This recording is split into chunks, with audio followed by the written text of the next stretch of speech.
नमस्कार दोस्तों, आपका बायोपीडिया में स्वागत है। आज हम आपके सामने डिस्कस करेंगे एपोप्टोसिस प्रोसेस को। एपोप्टोसिस प्रोसेस जो है वो एक प्रकार की सेल की डेथ होती है। इसमें सेल जो डेथ होती है वो एक प्रोग्राम्ड मैनर में होती है। जैसे हम देख पा रहे हैं कि apoptosis is a process where cell is die in a control manner also known as programmed cell death. इसमें क्या होता है कि जो सेल की डेथ होती है वो ऐसे नहीं हो जाती, उसके लिए इवेंट एक सीरीज में सेल की डेथ होती है। ये जो एपोप्टोसिस का यूनिक फीचर जो है वो एनिमल, हालांकि हम आजकल जो रिसर्च हुई है उसमें हम प्लांट्स में भी एपोप्टोसिस प्रोसेस को देख सकते हैं। एपोप्टोसिस की कुछ खास बातें जैसे कि देख पा रहे हैं कि इसमें जो डीएनए होगा वो एक बार डैमेज होने के बाद फिर रिकवर नहीं हो पाएगा, फिर वो सेल किसी काम की नहीं होती है।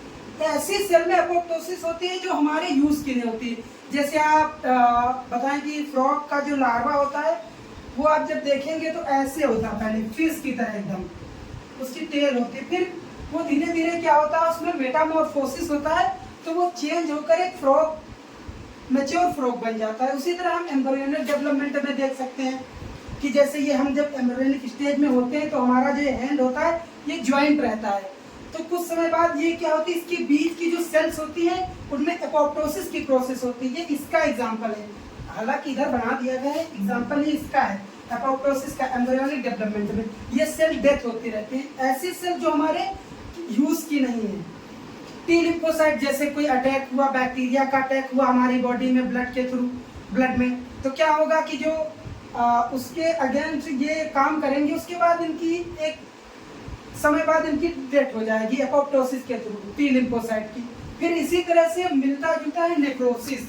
नेक्रोसिस में भी सेल की डेथ होती है, मगर यहाँ ऐसा नहीं है कि एक इवेंट सो प्रोग्राम मैनर में हो। यहाँ सेल की डेथ फिजिकल ट्रॉमा की वजह से हो सकती है या हालांकि कोई इंजरी हो जाए। अब हम आपको दिखाते हैं इसकी कैरेक्टरिस्टिक्स क्या है एपोप्टोसिस और नेक्रोसिस की। अब हम देखेंगे एपोप्टोसिस और नेक्रोसिस की कैरेक्टरिस्टिक्स क्या है।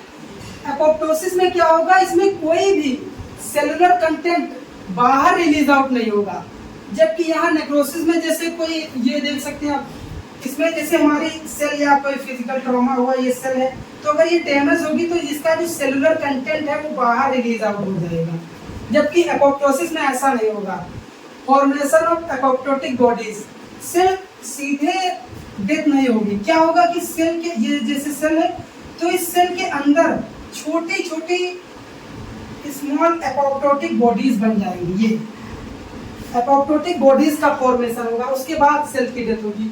जब एपोप्टोसिस हो रही होगी उस टाइम क्या होगा, सेल का जो न्यूक्लियस है वो सब श्रिंक हो जाएगा, जो इसका क्रोमेटिन है उसके वो फ्रेगमेंट में टूट जाएगा। इसके अंदर जो क्रोमेटिन मटेरियल होगा वो छोटे छोटे स्मॉल फ्रेगमेंट में ब्रेक डाउन हो जाएगा, ब्लैक्स। इसके अंदर जो साइटोस्केलेटन है उसके भी छोटे छोटे स्मॉल पार्टिकल्स बन जाएंगे। और इसमें क्या होगा, सेल ऑर्गेनल स्वेल, जो यहाँ अगर कोई सेंट्रल ट्रॉमा हुआ तो हो सकता है हमारी सेल स्वेल हो जाए, ऐसा भी हो सकता है, इन्फ्लामेशन हो सकता है नेक्रोसिस में, जबकि एपोप्टोसिस में ऐसा कुछ नहीं होगा। अब हम एपोप्टोसिस के स्टिमुलस को देखेंगे। ये दो प्रकार के स्टिमुलस है, एक जो होगा वो सेल के अंदर के कुछ स्टिमुलस है, वो सेल को एपोप्टोसिस को प्रमोट करेंगे, और कुछ एक्सटर्नल स्टिमुलस हैं। इंटरनल स्टिमुलस में हमारे जैसे एंडोप्लाज्मिक रेटिकुलम में स्ट्रेस हो जाए, उससे हो सकता है एपोप्टोसिस। कैल्शियम आयंस की कंसंट्रेशन ज्यादा हो जाए तब भी हो सकता है। सेल के अंदर क्या होगा, ऑक्सीडेटिव स्ट्रेस, मतलब कि इसमें रेडिकल जो होते हैं उनकी कंसंट्रेशन ज्यादा हो जाए, रेडिकल्स की, ये भी एपोप्टोसिस को प्रमोट करेंगे। या फिर हो सकता है हाइपोक्सिया। हाइपोक्सिया सेल के अंदर ऑक्सीजन की कमी, O2, जब O2 की कमी होगी तो ये स्टिमुलेट करेगा और एपोप्टोसिस को। या फिर डीएनए डैमेज, ये भी स्टिमुलस है जो एपोप्टोसिस को प्रमोट करेगा। एक्सटर्नल स्टिमुलस में हमारे जैसे सेल के बाहर से कुछ केमिकल्स अटैच हों सेल के रिसेप्टर्स से, जैसे ये हमारी सेल है, ये इस पर कोई रिसेप्टर है, मान लो इस पर कोई टीएनएफ ऐसे कहते हैं ट्यूमर नेक्रोसिस फैक्टर। ये क्या करेगा, ये हमारी सेल के सरफेस पे जो रिसेप्टर हैं उन पर आके अटैच होगा टीएनए, तो इसके बाद ये एपोप्टोसिस के लिए प्रमोट होगी।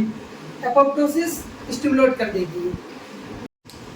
हमने इसके स्टिमुलस को देख लिया, अब हम इसमें देखेंगे इसके क्या क्या फैक्टर, क्या क्या एंजाइम है जो एपोप्टोसिस करते हैं। हम इसको जो हमने ये स्टिमुलस अभी देखे थे उसको हम इसके साथ रिलेट करेंगे कि क्या ऐसी चीज है जो एपोप्टोसिस कर रही है।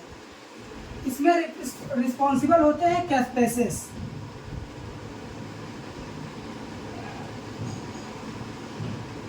ये जो कैस्पेसेस है ये प्रोटीएस एंजाइम होते हैं।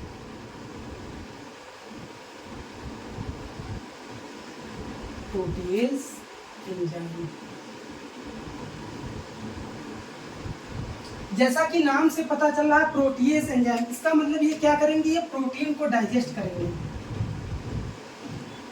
Protein digesting enzyme. एक हम बना लेते हैं, ये मान लीजिए कोई एंजाइम है,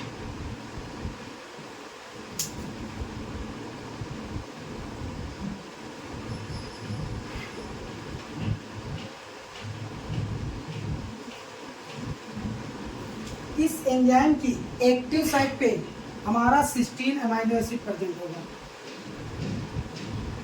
ये इसकी एक्टिव साइट है।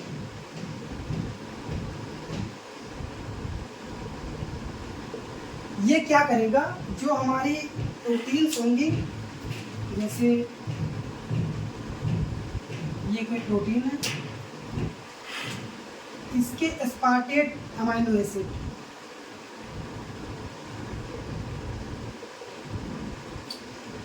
जहां जहां एस्पार्टेट अमीनो एसिड होगा वहां ये एक्टिव साइट का सिस्टीन एक्ट करेगा, यहां से इसको कट कर देगा और ये प्रोटीन का लाइसेस हो जाएगा, डाइजेशन हो जाएगा। हम कुछ कैप्सेसिस को देखते हैं जो एपोप्टोसिस में काम आएंगे, उनको हम लोग कहते हैं एपोप्टोटिक कैस्पेसेस।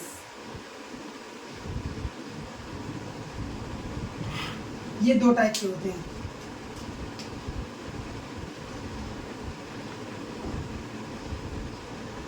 पहला है हमारा इनिशिएटर,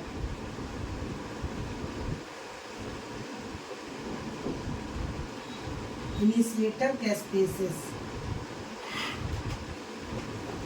इसमें क्या आएगा हमारा कैस्पेसेस 2, 8, 9, ये जो होंगे हमारे इनिशिएटर कैस्पेस होंगे।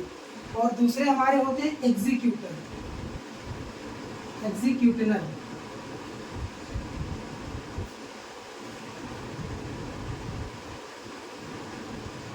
एग्जीक्यूटिनर कैस्पेसेस, इसमें हमारे पास होंगे जैसे कैस्पेसेस 3, 6, 7। ये जो हमारे होंगे ये एग्जीक्यूटर कैस्पेसेस होंगे। ये मेन एपोप्टोसिस की प्रोसेस करेंगे। ये दोनों क्या होते हैं, ये इनएक्टिव फॉर्म में होते हैं। फिर जब ये एक्टिव हो जाते हैं, अगर ये पहले से एक्टिव हो तो एपोप्टोसिस कर दें, मगर ये जो एक्टिव होते हैं ये होते हैं स्टिमुलस के थ्रू। इसके पहले वाली स्लाइड में जो हमने स्टिमुलस देखे थे वो किस प्रकार इसको एक्टिवेट करेंगे। एक चीज और देख लेते हैं कि इनके टारगेट्स क्या होते हैं। तो ये कैस्पेसेस है, ये किस चीज को सेल में किस चीज को टारगेट करते हैं। अब हम देखेंगे कि ये कैस्पेसेस के टारगेट्स क्या होते हैं।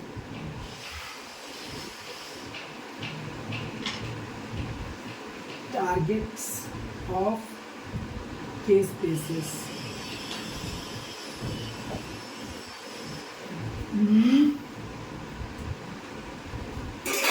ये कैस्पेसेस क्या करेंगे, सेल में सेल सिग्नलिंग को डिस्टर्ब करेंगे। Cell signalling destructed.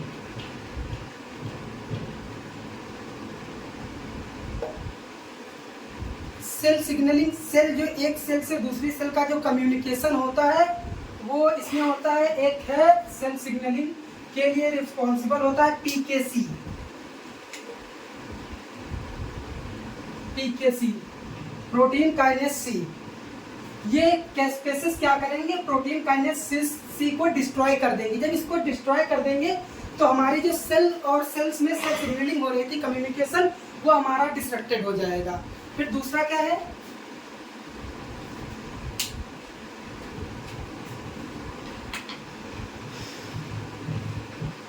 Cell adhesion distracted.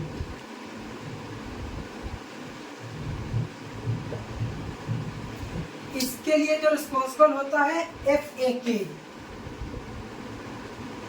Focal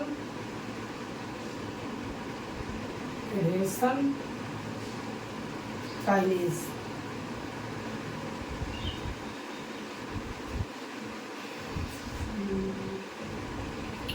ये कैस्पेसेस इसको क्या कर देंगे, डिस्टर्ब कर देंगे, डिस्ट्रॉय कर देंगे FAK को। जब इसको डिस्ट्रॉय कर देंगे, जो सेल्स और सेल्स का एक दूसरे से एडेशन होता है वो डिस्टर्ब हो जाएगा। फिर है हमारे पास तीसरा साइटोस्केलेटन,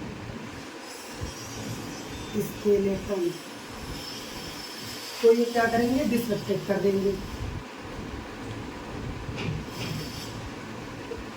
इसमें जैसे हमारे पास होते हैं एक्टिन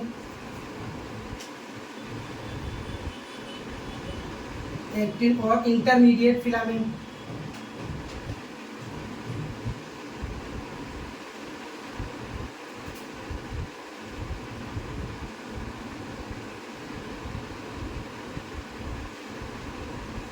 तो ये इसको डिस्ट्रॉय कर देंगे तो जो सेल्स की हमारी शेप है वो डिस्टर्ब हो जाएगी। फिर हम एक इम्पोर्टेंट देखते हैं और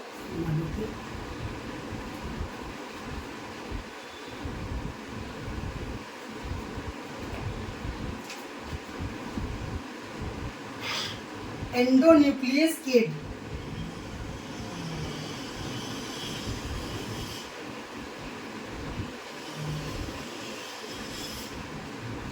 कैड क्या होता है,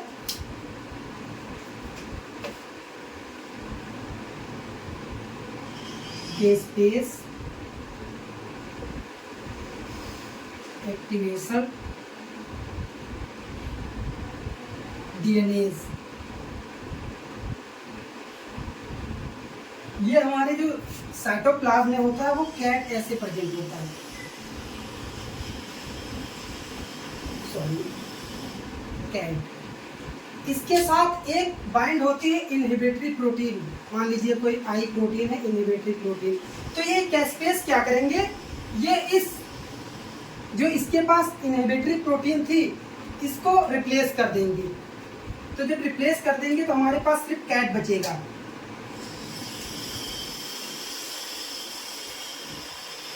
अब ये कैट क्या करेगा, न्यूक्लियस में एंटर करेगा।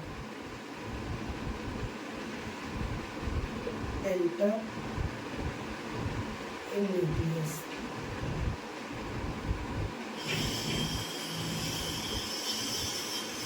एंटर करने के बाद क्या करेगा, ये न्यूक्लियस में जो डीएनए है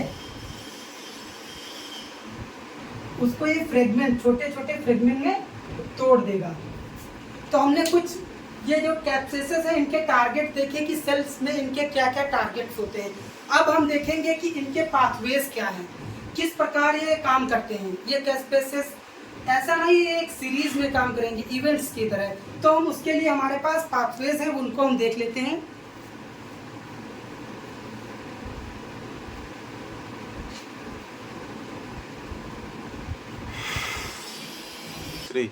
एपोप्टोसिस के दो पाथवेज हैं। पहला पाथवे हमारा है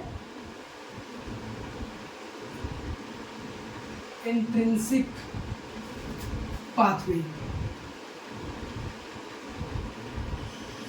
दूसरा है एक्सट्रिंसिक पाथवे।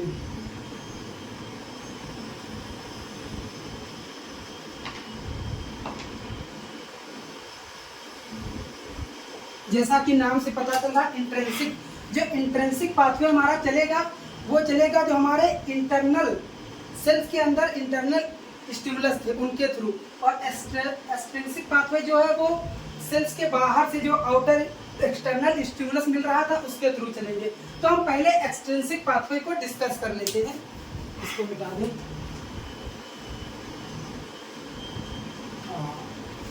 एक्सट्रिंसिक पाथवे में, इंट्रिंसिक पाथवे में हम थोड़ा समझेंगे कुछ प्रोटीन्स के बारे में।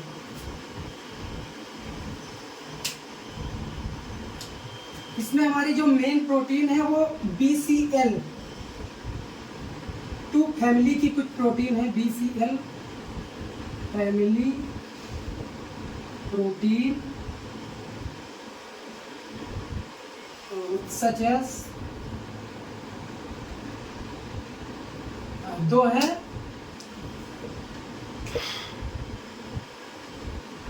Backs and back.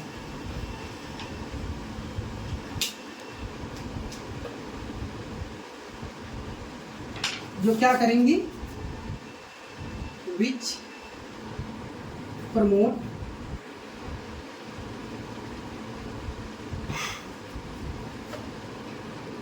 माइटोकॉन्ड्रियल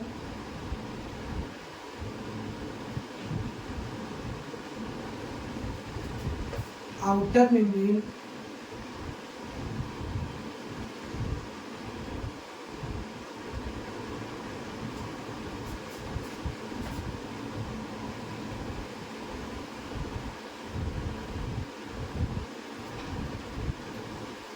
ये बैक्स और बैक जो माइटोकॉन्ड्रिया है उसकी आउटर मेम्ब्रेन की परमेबिलिटी को इंक्रीज करेंगी। यहाँ आपको एक और चीज बता देते हैं कि जो इंट्रिंसिक पाथवे है, इस माइटोकॉन्ड्रिया की जो आउटर मेम्ब्रेन से परमेबिलिटी इंक्रीज हो रही है, इसी के बेसिस पे इसको हम कह सकते हैं mitochondrial mediate pathway, mediated pathway.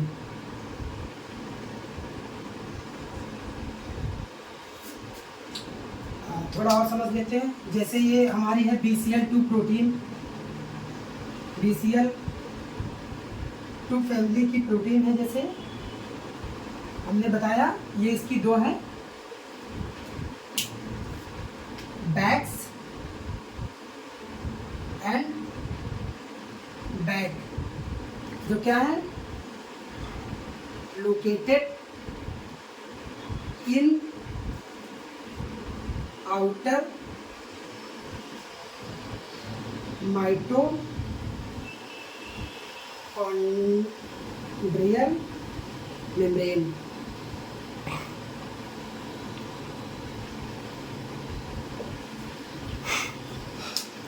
चलिए अब इसको डायग्राम से बताते हैं आप लोगों को कि इंट्रिंसिक पाथवे हमारा कैसे काम करेगा, कैसे चलेगा।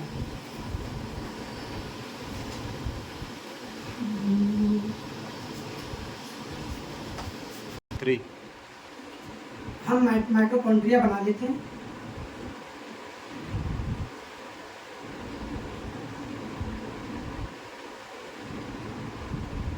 जैसा कि मैंने बताया कि ये जो बैक्स और बैक हैं, ये माइटोकॉन्ड्रिया की आउटर मेम्ब्रेन पे सिचुएटेड होंगी, बैक एंड बैक्स। अब क्या होगा कि बाहर से जैसे कोई स्टिमुलस आए, अब बाहर से ये माइटोकॉन्ड्रिया है तो ये सेल के अंदर है, तो इसमें इंटरनल स्टिमुलस ही आएगा। इंटरनल स्टिमुलस हमने पीछे वाली स्लाइड में डिस्कस कर चुके हैं कि हमारा क्या एंडोप्लाज्मिक स्ट्रेस हो सकता है, ऑक्सीडेटिव रेडिकल्स हो सकते हैं, या फिर हम पहले हाइपोक्सिया हो सकता है, कोई भी स्टिमुलस हो सकता है। मान लीजिए यहाँ से कोई स्टिमुलस आया, stimulus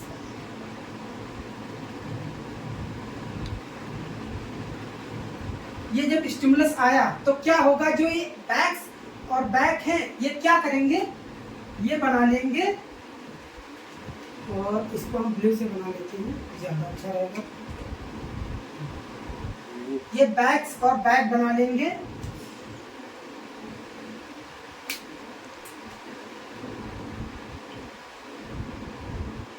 backs and back complex.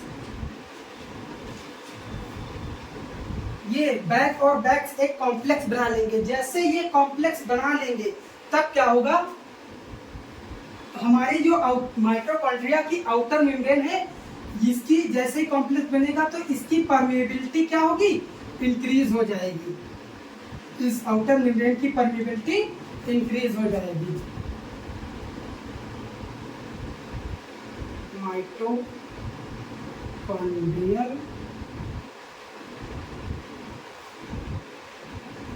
Outer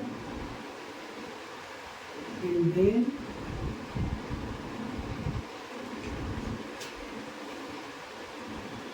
permeability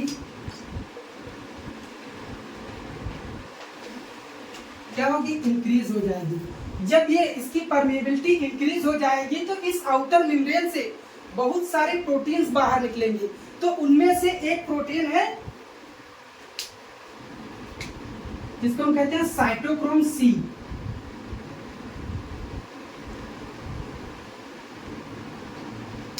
ये जो साइटोक्रोम सी है, ये माइटोकॉन्ड्रिया की आउटर मेम्ब्रेन से निकलकर जब साइटोप्लाज्म में आएगा तो ये क्या करेगा, ये साइटोक्रोम सी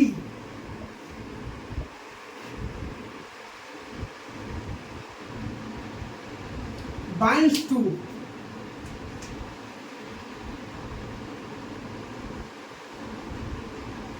ये बाइंड करेगा किसके साथ, APAF1 फैक्टर। इसको हम लोग कहते हैं एपोप्टोटिक प्रोटीएज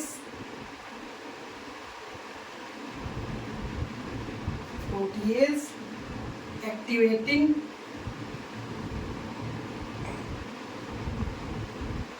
फैक्टर।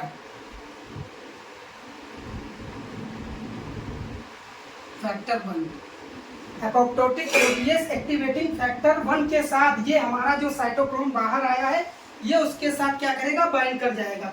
जैसे ही ये बाइंड करेगा तुरंत बन जाएगा क्या, हमारा एक व्हील शेप्ड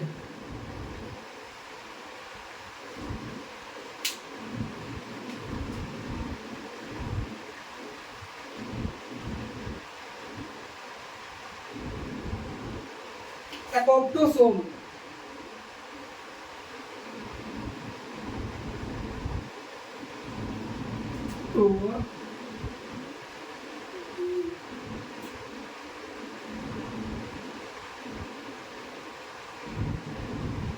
ये साइटोक्रोम सी APF1 फैक्टर 1 के साथ बाइंड करने पर हमारा बना लेगा ये व्हील शेप्ड एपोप्टोसोम।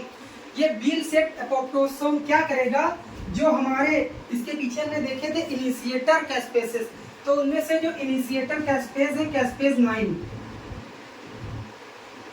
कैस्पेस 9 को ये क्या करेगा, एक्टिवेटेड कर देगा। एक्टिवेट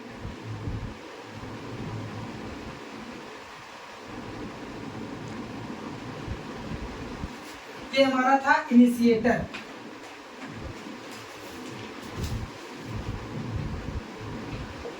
इनिशिएटर कैस्पेस 9 जो है वो एक्टिवेट हो जाएगा।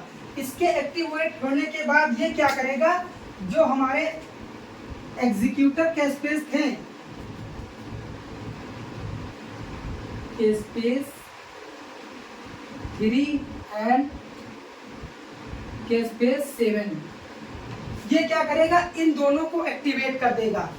ये वैसे इनएक्टिव फॉर्म में थे, मगर ये एपोप्टोसोम ने इस इनिशिएटर कैस्पेस 9 को एक्टिवेट कर दिया। उसके बाद इसने क्या किया, कैस्पेस 3 और कैस्पेस 7 को एक्टिवेट कर दिया। जैसे ही ये दोनों कैस्पेस एक्टिवेट होंगे वैसे ही हमारी एपोप्टोसिस हो जाएगी।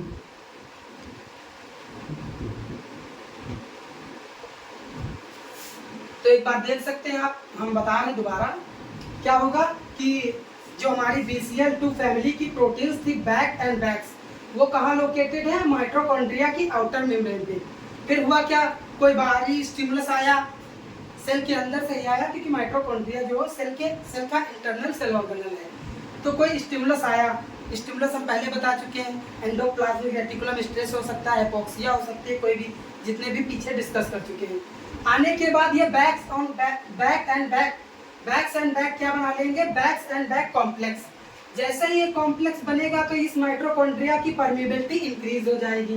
परमेबिलिटी इंक्रीज होने के कारण आउटर मेम्ब्रेन से हमारी बहुत सारी प्रोटीन निकलेंगी, उसमें से है साइटोक्रोम सी। साइटोक्रोम सी जैसे ही साइटोप्लाज्म में आएगा ये बाइंड कर जाएगा APAF1 फैक्टर 1 के साथ। ये जब इसके साथ बाइंड करेगा तो हमारा बना लेगा व्हील शेप्ड एपोप्टोसोम। ये एपोप्टोसोम क्या करेगा, जो हमारे इनिशिएटर कैस्पेस है उनने कैस्पेस 9 को क्या कर देगा, एक्टिवेट कर देगा। और ये कैस्पेस 9 पुनः फिर क्या करेगा, कैस्पेस 3 और 7 को एक्टिवेट कर देगा। और जैसे ही ये एक्टिवेट होंगे और हमारी एपोप्टोसिस कंप्लीट हो जाएगी। अब हम लोग देखेंगे एक्सट्रिंसिक। अब हम लोग डिस्कस करेंगे एक्सट्रिंसिक पाथवे के बारे में। ये हमारा दूसरा पाथवे है।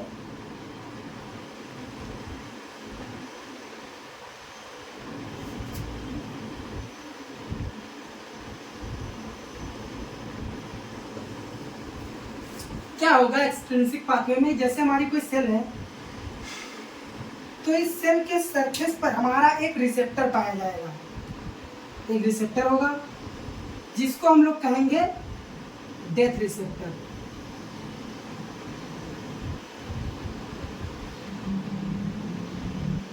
इस डेथ रिसेप्टर से अटैच हमारा होगा एक डोमेन। मान लीजिए कोई डोमेन है, इसको हम लोग कहेंगे डेथ डोमेन।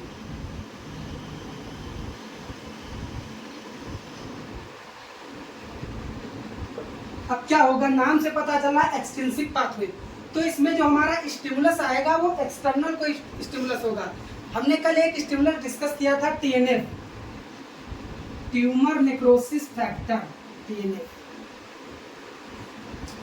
जब ये TNF रिसेप्टर्स पर बाइंड होगा तो हमारा ये जो डेथ डोमेन है ये रिक्रूट करेगा और बना लेगा क्या, डिस्क कॉम्प्लेक्स। इसको हम लोग कहते हैं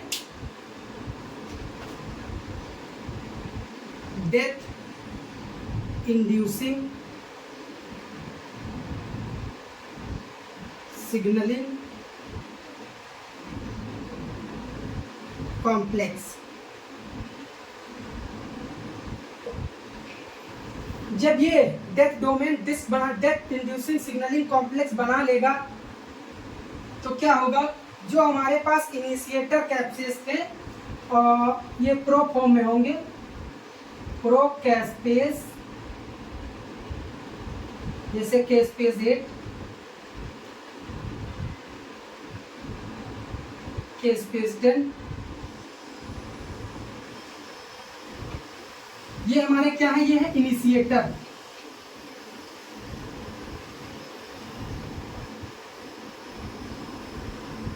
अब ये इनिशिएटर कैस्पेस इस कॉम्प्लेक्स से बाइंड होंगे। जैसे ये प्रो है तो अभी एक्टिव नहीं हुए, जैसे कैस्पेस 8 के 2 प्रो हैं तो इसके प्रो रीजन को क्या कर देंगे, कट कर देंगे। यहाँ पर कॉम्प्लेक्स अटैच होने के बाद इसके जो प्रो रीजन है वो कट हो जाएंगे और ये कट होने के बाद ये लोग बना लेंगे एक्टिवेटेड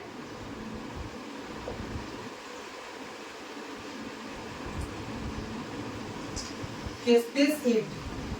एक ही को लेके चलते हैं। ये जैसे हमारा प्रो रीजन कट होने के बाद हमारा कैस्पेस 8 जो है वो एक्टिव हो जाएगा। इसके एक्टिव होने के बाद हमारे जो एग्जीक्यूटर कैस्पेस हैं, कैस्पेस 6, कैस्पेस 3,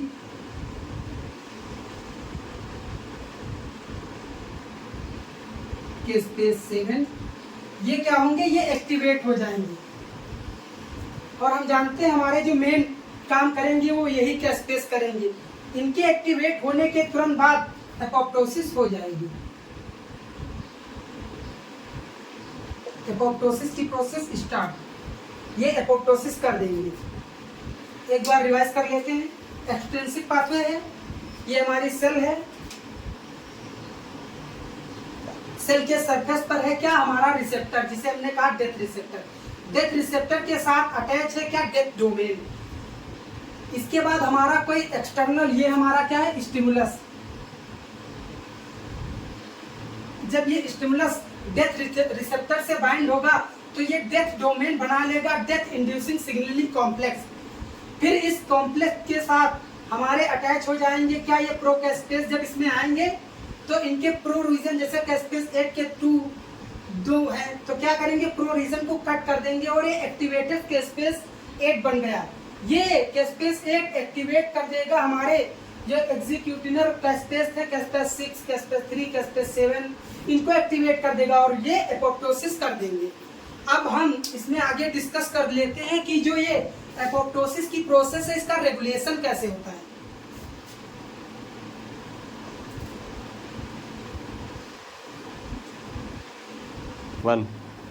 अब हम इसका रेगुलेशन देखेंगे कि एपोप्टोसिस का रेगुलेशन कैसे होता है।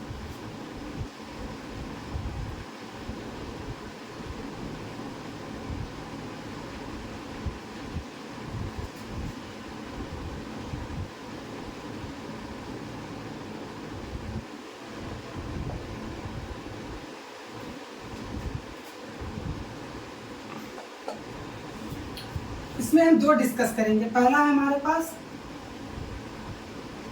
कैस्पेस एक्टिवेशन कंट्रोल।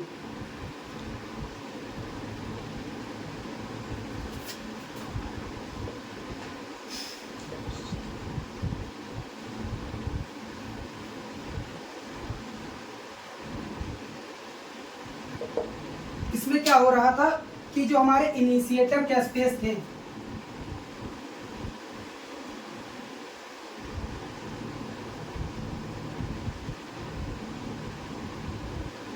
जैसे इनिशिएटर कैस्पेस हमारे पास था कैस्पेस 8, कैस्पेस 2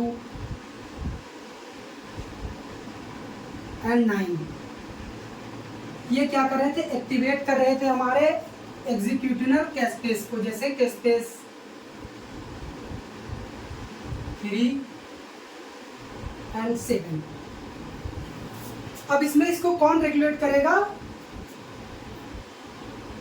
control by inhibitory protein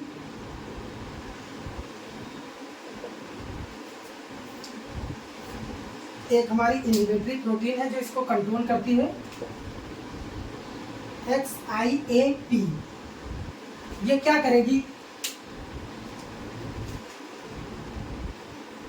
which binds or suppress कैस्पेस 7, कैस्पेस 9। पहले इन्हीं दोनों पे ये प्रोटीन क्या करती है, या तो इनके साथ बाइंड हो जाएगी या तो सप्रेस कर देगी इनको। ये इनहिबिटरी प्रोटीन है, ये इनको जब इनहिबिट कर देगी तो हमारी एपोप्टोसिस की जो प्रोसेस है वो रेगुलेट हो जाएगी। अब हम इसमें दूसरी जो हमारी मेन है उसको हम देखते हैं।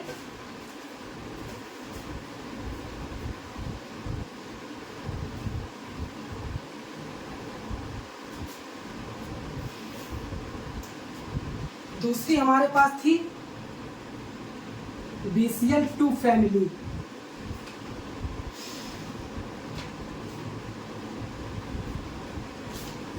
प्रोटीन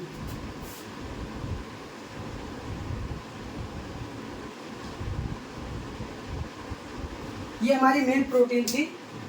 इनके पास क्या होगा, बहुत सारे क्या होंगे, BH डोमेन।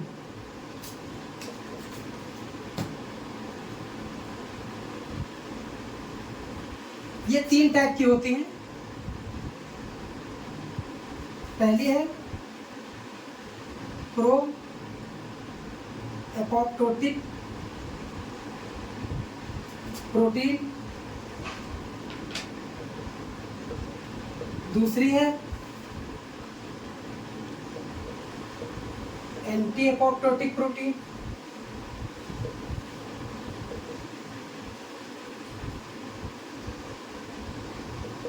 और थर्ड BH3 ओनली प्रोटीन।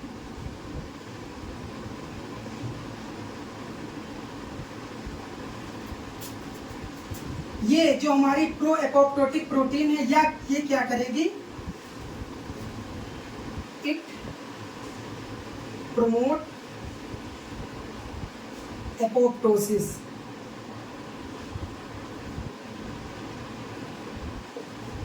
ये एपोप्टोसिस को प्रमोट करेगी। इसमें हमारे पास थी, एग्जाम्पल इसका देख लेते हैं,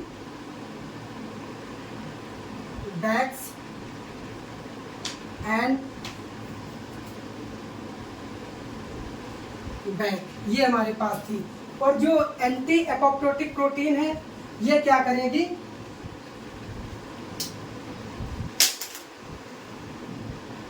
it inhibit apoptosis.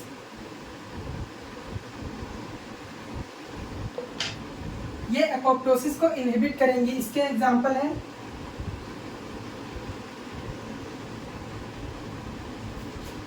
BCL, XL, MCL, और ये जो है BH3 ओनली प्रोटीन, इसके पास क्या होगा, ओनली एक BH डोमेन होगा। हाँ, इनके पास क्या होंगे, सेवरल,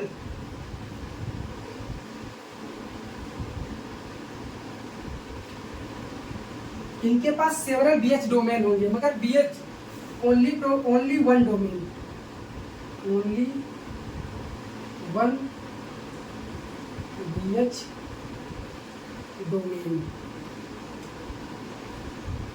ये जो एंटी एपोप्टोटिक है ये इनहिबिट करेगी, ये एपोप्टोसिस को भी प्रमोट करेगी। और जो हमारी ये है ये भी क्या करेगी, एपोप्टोसिस को प्रमोट करेगी। प्रमोट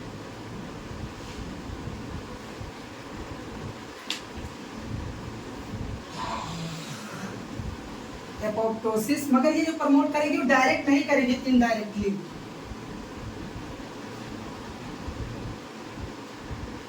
इसका एग्जांपल है प्यूमा।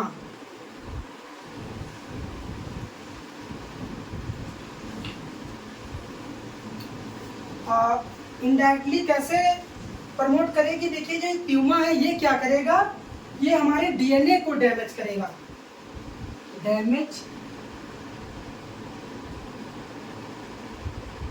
DNA। जैसे इसमें प्यूमा ने DNA डैमेज कर दिया, अब इनडायरेक्टली कैसे हुआ, और हम जानते हैं कि जो ये DNA डैमेज है ये हमारा जो इंटरनल स्टिमुलस था उसका ही एक पार्ट है। अब जब DNA डैमेज होगा तो एक स्टिमुलस की तरह काम करेगा और स्टिमुलस ये पूरा पाथवे चला देगा। तो इस तरह हम कह सकते हैं ये इनडायरेक्टली प्रमोट करेगा किसको, एपोप्टोसिस को। धन्यवाद दोस्तों, हमारा वीडियो समाप्त हुआ। आपको ये सब कैसा लगा बताइए हमें, और हमारी वीडियो को लाइक कीजिए एंड शेयर कीजिए। धन्यवाद।